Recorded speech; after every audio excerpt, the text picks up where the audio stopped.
Une fois n'est pas coutume, je vais féliciter les députés Rassemblement National et LR.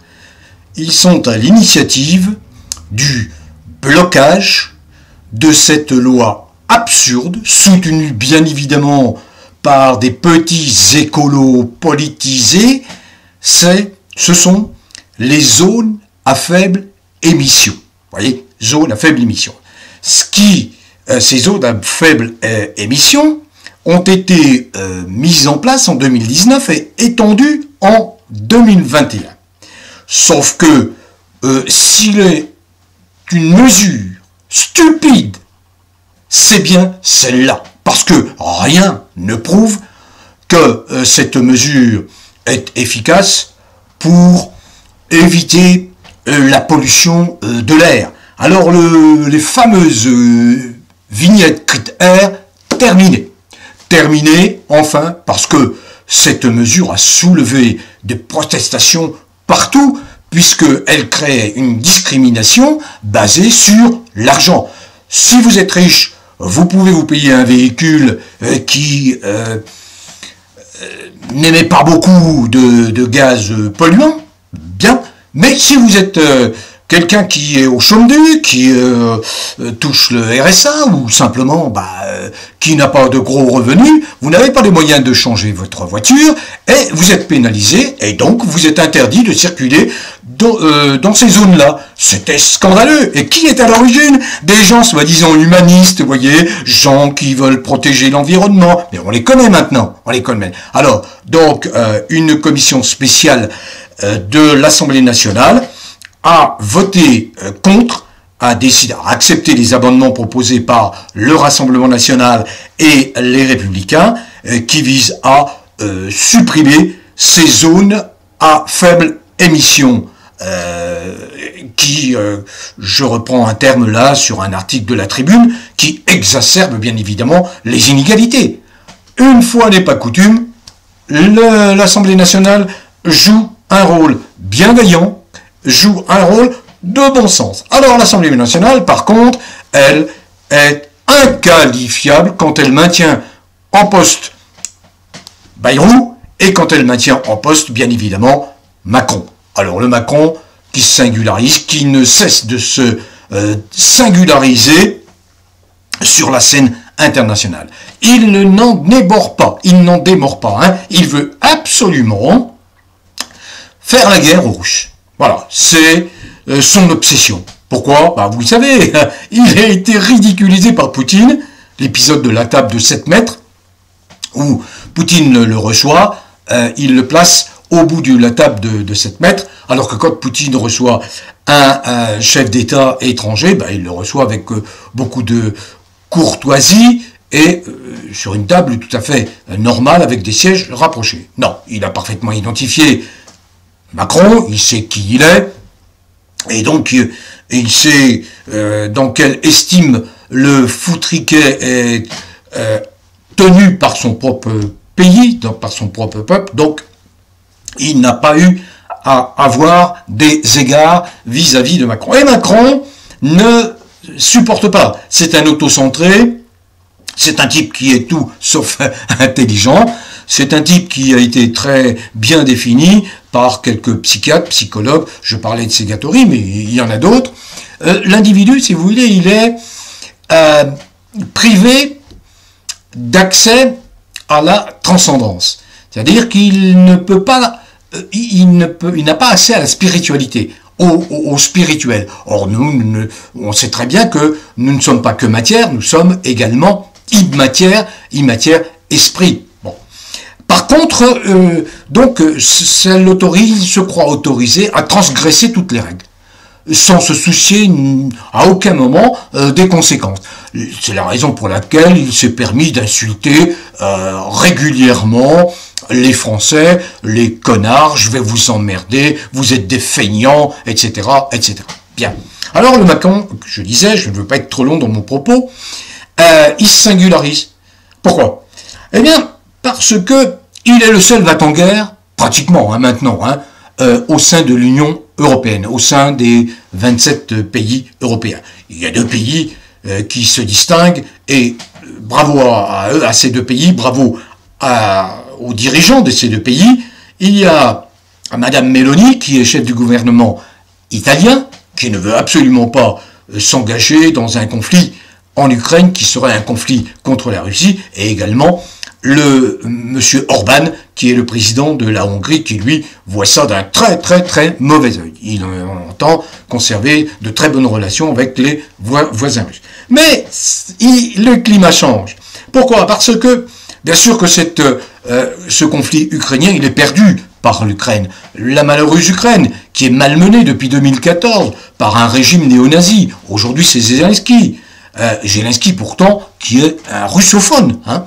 Eh bien, cette malheureuse Ukraine il a perdu beaucoup de plumes en voulant s'attaquer aux zones russophones du sud-est du pays, le Donetsk, etc. Bon, alors les pays européens, à l'exception de la France, c'est quand même notable, hein, commencent à freiner des cas de fer. Ils disent non, on ne va pas s'engager dans une aventure aussi périlleuse face à la Russie qui ne nous a pas agressés directement. Ils ont beaucoup à perdre. Vous savez, c'est des politiciens. Hein. Ce qui les intéresse d'abord, c'est leur ambition personnelle, c'est se maintenir au pouvoir.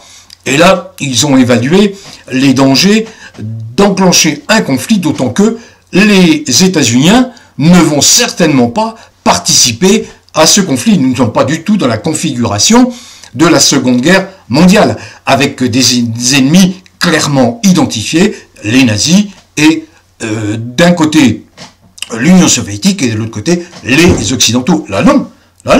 Les Russes sont intervenus, je le répète, sont intervenus en 2022 pour mettre fin au massacre perpétré par le régime de Kiev contre les populations russophones du sud-est de l'Ukraine. Donc, bien. Alors, l'Europe, l'Union européenne, commence à freiner, commence à dire, bon, allez, cette affaire-là, elle a suffisamment duré, on ne va pas s'engager dans un conflit contre la Russie. Mais, note discordante dans ce discours européen de repli, celle toujours du même, du fou, quoi, du cinglé, du fou de guerre, qui n'a pas fait son service militaire, qui se prend pour un généralissime, il se prend peut-être pour Hannibal, César, Napoléon, bon bref, il n'en démord pas. Alors il va visiter telle unité, etc., pour galvaniser ses troupes, hein. Le foutriquet qui galvanise des militaires. Bon, ça me fait doucement rigoler.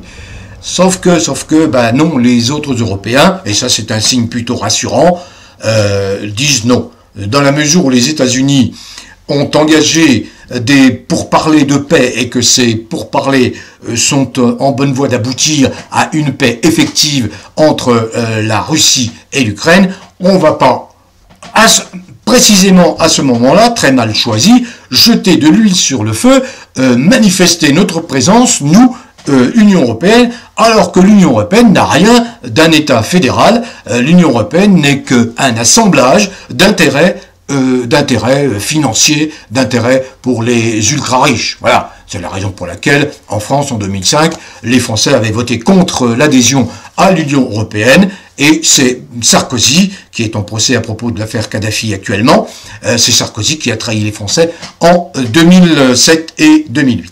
Donc, mais voilà, Macron, lui, n'en démord pas. Alors il reçoit son acolyte, le très peu reluisant Zelensky, aujourd'hui, je crois, il le reçoit, avec bien évidemment tous les égards dus au rang de se détraquer, et il lui a indiqué qu'il va à nouveau l'aider à hauteur de 2 milliards d'euros, au moment où son sinistre Bayrou demande des efforts inouïs aux Français qui n'ont plus les moyens de s'endetter, d'autant plus qu'on apprend que la dette de la France a crevé le plafond, elle crève le plafond. La dette de la France atteint aujourd'hui 3 300 milliards d'euros. Vous imaginez 3300 milliards d'euros, c'est-à-dire plus de 113% du produit intérieur brut, c'est-à-dire de la richesse que la France produit. Vous voyez un peu, c'est intenable. À terme, c'est absolument ingérable, intenable. Et le Macron, sans vergogne, sans honte, bon, lui, il distribue ses prébendes à un tel, surtout des gens qui appartiennent à sa catégorie. Vous savez, ces gens un peu, même beaucoup marginaux, qui sont pour la dénaturation des relations humaines, qui sont pour toutes les règles contre nature, ça ne les dérange pas. Donc, mais c'est vrai que c'est difficile de s'y retrouver, parce que en même temps, l'Union européenne, voulant montrer ses muscles avec la Ursula von der Leyen, oh, Ursula von der Leyen, bon, vous entendez les accents, hein, forts d'un régime, qui s'est dit fort, qui a provoqué plus de 60 millions de morts. Bon, Ursula von der Leyen, bon, eh bien l'Union européenne appelle, on peut imaginer qui est derrière cette initiative, appelle les citoyens européens à se doter d'une réserve d'urgence. Vous voyez, c'est la même idée, bon, c'est la même idée, c'est Macron qui est derrière ça, du kit de survie. Mais c'est quelle foutance de gueule. Le kit de survie. Pourquoi? Pourquoi? Le kit de survie ne servira à rien si Poutine, qui est actuellement sérieusement agacé par les gesticulations du foutriquet, si Poutine met à exécution sa menace d'utiliser l'arme nucléaire. Et si Macron le chatouille un peu trop, si Macron effectivement se montre bien trop menaçant pour les Russes, eh bien les Russes, vous savez, dans ces cas-là, il n'y a pas d'amis. Il n'y a qu'un ennemi qui cherche à vous nuire. Et perçu de Russie, Macron est le principal ennemi de Poutine parce qu'il n'a que des propos menaçants, agressifs, méchants à l'égard des Russes. Alors que les Russes sont nos amis. Les Russes ont toujours été nos amis. Donc voilà. Alors, dans cette situation, eh bien, retour en France, le Rassemblement national est aujourd'hui dans une situation un peu délicate. Marine Le Pen, sa chef de file historique en particulier, qui doit répondre des détournements de fonds à propos des emplois fictifs au Parlement européen. Ça concerne, je crois, une vingtaine de députés européens qui étaient payés par l'administration européenne pour travailler dans le cadre de leur mission, de leurs attributions de députés européens.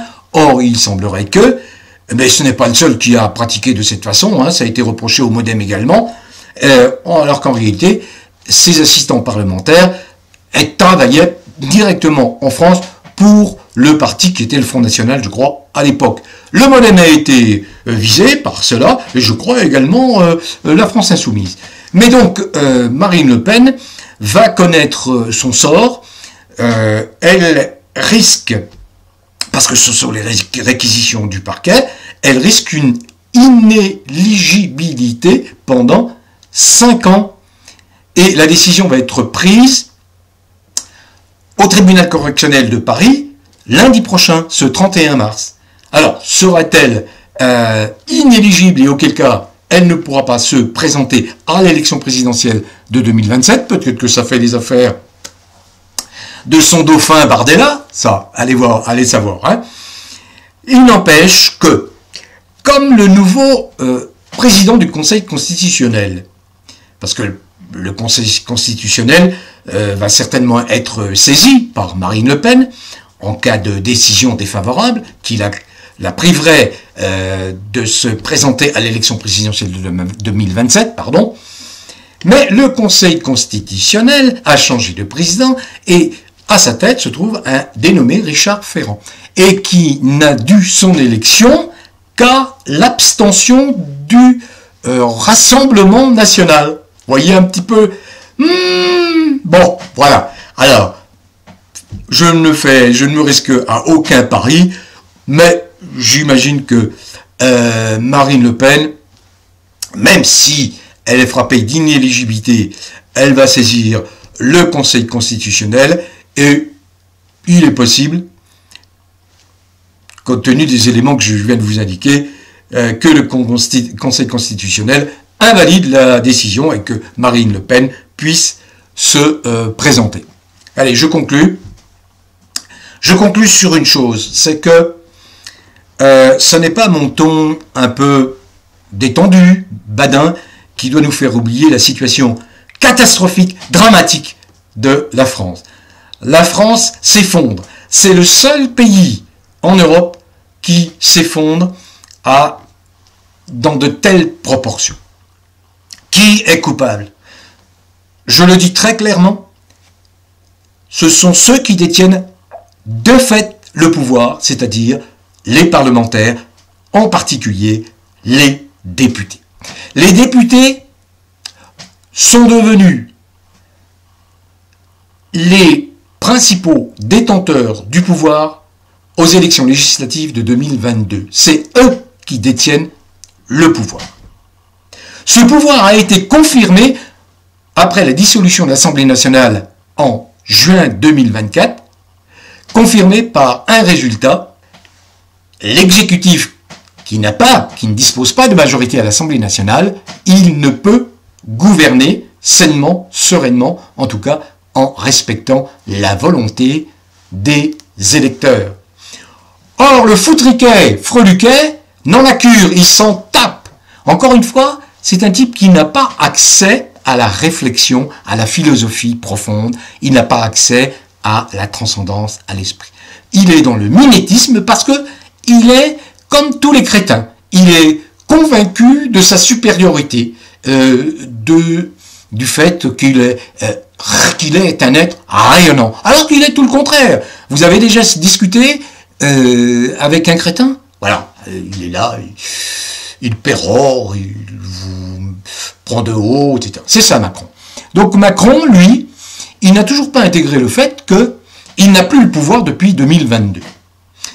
Dès 2022, il eût fallu que l'Assemblée nationale, si elle avait été digne, eh bien, qu'elle fasse bien entendre sa voix à l'exécutif et dise à l'exécutif: monsieur, c'est nous qui décidons, c'est nous qui votons. Nous sommes 577 députés, le pouvoir est entre nos mains puisque vous n'avez pas de majorité au sein de l'Assemblée nationale. Depuis 2024, cette situation a été confirmée, renforcée. Et Macron continue. Il nomme en la personne de Michel Barnier, qui tient un mot ou deux. Bon, il était victime de la motion de censure. Il replace un Bayrou qui réclamait son hochet, vous savez, qui voulait absolument finir sa carrière en beauté et détenir son bâton de maréchal de Premier ministre. Alors, bien évidemment, Bayrou, qui est probablement en fait de quelques indiscrétions, qui connaît quelques affaires, qui touchent les Macron, a dû brandir cette menace de délivrer, de faire fuiter quelques informations. Bon, on n'en a plus besoin depuis 3 ans, on sait très bien ce qu'est l'affaire Brichel, on sait très bien ce qui se passe avec Jean-Michel Trogneux, Brigitte Macron, etc., etc. Ce n'est pas mon propos aujourd'hui. Mais le Bayrou, en termes d'efficacité, en termes de hauteur de vue, de vision, en termes d'épaisseur politique, c'est plus que 0 pointé. Voilà, c'est plus que 0 pointé. En plus, il a cette affaire de pédocriminalité qui a été révélée dans sa propre région, dans le Béarn, à Pau, l'affaire Bétaram, etc., et d'autres affaires. où il s'est enfermé dans le déni, il continue à s'enfermer dans le déni, si bien que sa cote de popularité, qui devait être à 32%, a chuté, je crois, de 15 points. Il doit être à 18-19%, une cote de popularité des plus basses sous la Ve République.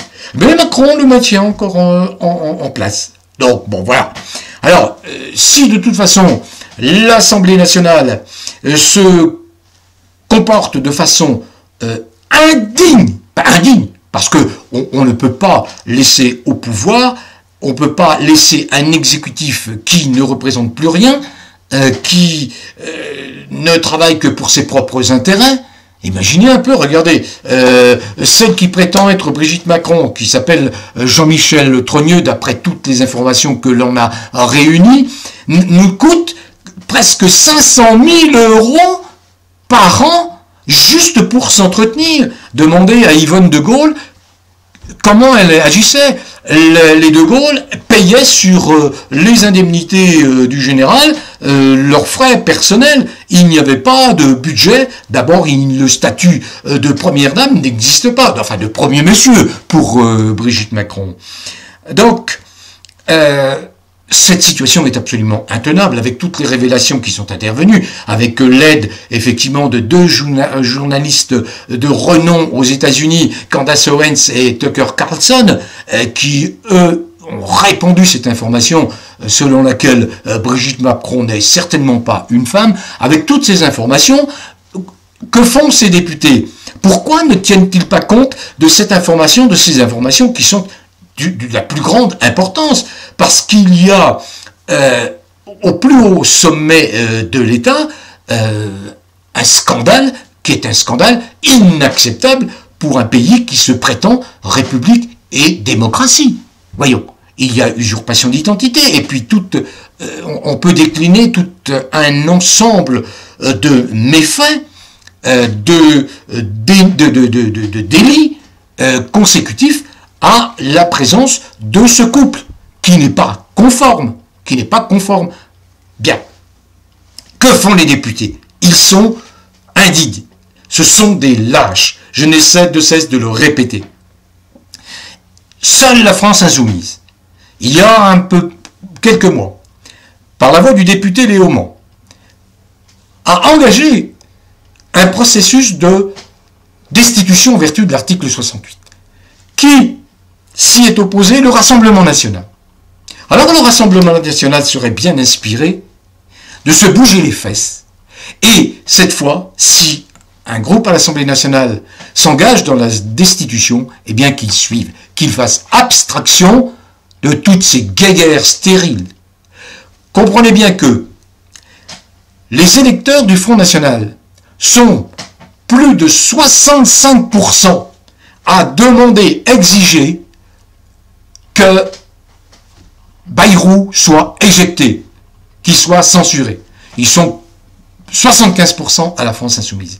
Alors pourquoi n'entendez-vous pas vos électeurs, vous, le Rassemblement national, quand vous le voulez, à propos de ces mesures totalement crétines, pseudo-écolo, la zone à faible émission. Bon, là, vous êtes efficace. Vous prenez une position et je vous félicite. Bravo. Avec les Républicains, avec lesquels je ne suis pas tendre parce qu'ils ne méritent pas beaucoup de compliments. Mais là, effectivement. Et là, vous savez très bien que le sommet de l'exécutif est totalement vérolé. Et vous ne faites rien, mais vous perdez toute votre crédibilité. Vous avez combien? 11 millions, 12 millions, 13 millions de gens qui vous font confiance? C'est considérable. Pensez-vous qu'ils vont vous faire à nouveau confiance à l'occasion de prochaines consultations électorales? Certainement pas. Vous allez y perdre des plumes. Vous avez un devoir, ça je m'adresse à tous les députés, c'est de répondre le plus près possible aux aspirations de vos électeurs dans vos circonscriptions. Arrêtez de suivre bêtement, stupidement, béatement des directives qui sont des directives de clan, qui sont des directives partisanes. Quelquefois, ces directives vous empêchent d'être des députés de la nation. Vous n'êtes alors que des joujoux. Certes, vous êtes content de toucher 15 000 euros par mois. Oui, 15 000 euros par mois. Allez, on ne discute pas, j'ai refait mes calculs, j'ai travaillé sur ce sujet depuis 2009. Vous touchez 15 000 euros par mois. Vous en disposez comme vous voulez, d'accord? Bon, 15 000 euros par mois. Ah, alors peut-être que ça vous fait perdre le contact des réalités.